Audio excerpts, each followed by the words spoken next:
Hello and welcome to the platform. Thank you for tuning in. I'm Togsy along with the Wiz, Warwick Kappa. How are you? I'm Wizzy Kappa. How are you? And Rosanna Faraci. Hello. Rosemary. It's so good to be back here. And this set, I feel like I'm in your house, Warwick. Like, I feel it's been inspired from your Man jacket. Cave. Austin Powers. We thought a bit of an 80s theme, like Wayne's World. Togsy. We need like a disco ball going on here. How have you been? Amazing. Like, as you know, I'm doing my own show as well. Tell us about that.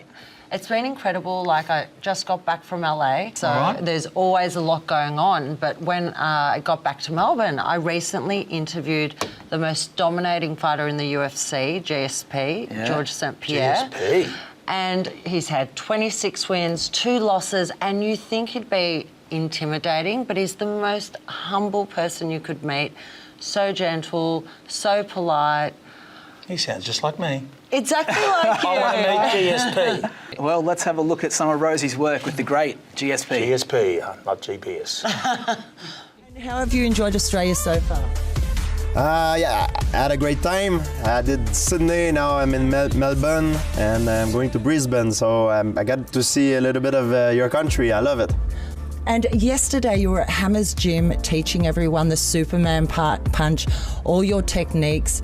You were the master at directing the direction of fights. How do you do it? How do you prepare for that?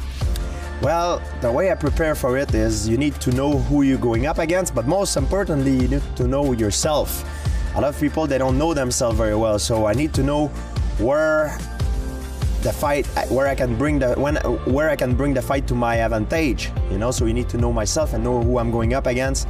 You need to analyze this and fight where I'm the strongest and where your opponent is the weakest, and how you're gonna take him out of his comfort zone. So it's a lot of a chess game, I think. And how has your technique changed from when you started to now? Well, I'm more experienced than I was before, and when you're more experienced, you're more clever, you're smarter, and I learn also new tools. I'm not the same person that I was before, and I'm smarter, and I'm like good wine, you know. I'm keep improving with time. Get better, yes. And you've been in a few movies, but I do know you have a love of dinosaurs. If someone came to you with the movie offer of doing the next Jurassic Park or an action movie, what would you pick? There's 2 kind of movie I would love to, like, dinosaur movie, but also I'm a big fan also of Star Wars. Like, everyone loves Star Wars. I love Star Wars, so in terms of movie, that would be a dream come true for sure. And I noticed you talk about when you were growing up that you were bullied a lot, and bullying's a really big problem, cyberbullying and bullying. For everyone that you've inspired with your talks, what advice can you give to them so that they obviously have the courage to sort of move forward and deal with it? Yeah, I think the way to deal with bully is trying to focus and change yourself instead of trying to change your environment. Yeah. Try to work on changing yourself. I mean, saying it like this, it's hard, but there's different tricks that you can use to do that. It's more complicated, but you want to change yourself in order to try to change the outside. Mm-hmm. The outside. People try to change the outside to them going in. It's the opposite. You need to start going in to the outside. That's how you overcome that. What do we have to look forward to?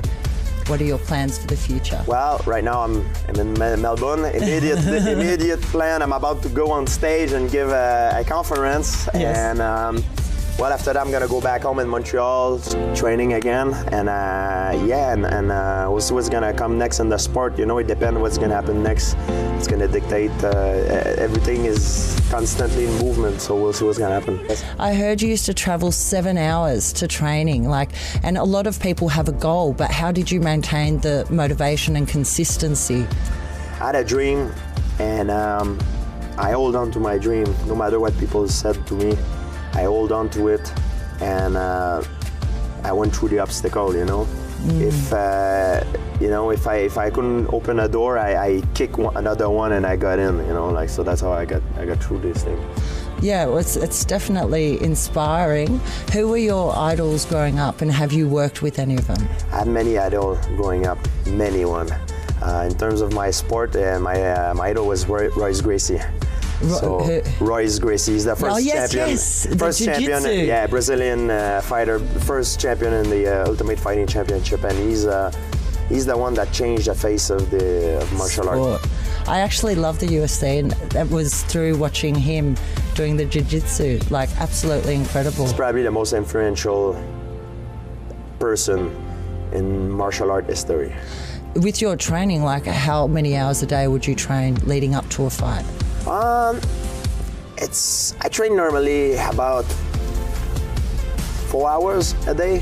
2 training of 2 hours, maybe 2 training of 90 minutes. You know, it's not the time that you put in your training, is the quality of your training that is more important. It's not to train hard necessarily, it's to train smart. Yes, smart. I agree. Use your mind rather than working harder. Do you have, like Bruce Lee says, be like water, and all these athletes have these philosophies that they live by. Do you have any philosophies for all the kids out there or adults out there?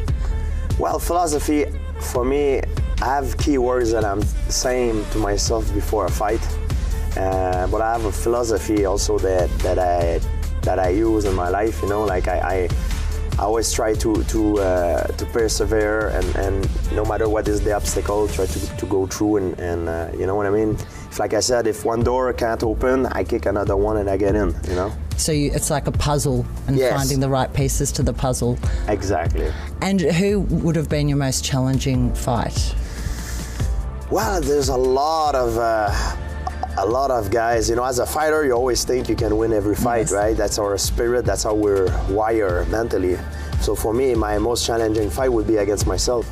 He seems like a super cool guy, and I think the rumour might be that there could be a couple of big fights for him, including Conor McGregor. Did he say anything about that? Yes. Everyone did bring up that whole fighting thing, who's he going to fight, but he didn't commit to anything with his answers. Well, that's the big fight. Yeah, he never says never, and that's with anything in life. Oh my God. Well, Rosie, that was awesome having you, and I think you're coming back on next week with another cool story. Can't wait. Up next, we will have comedian Doug Chappell joining us here on the platform. You ripper.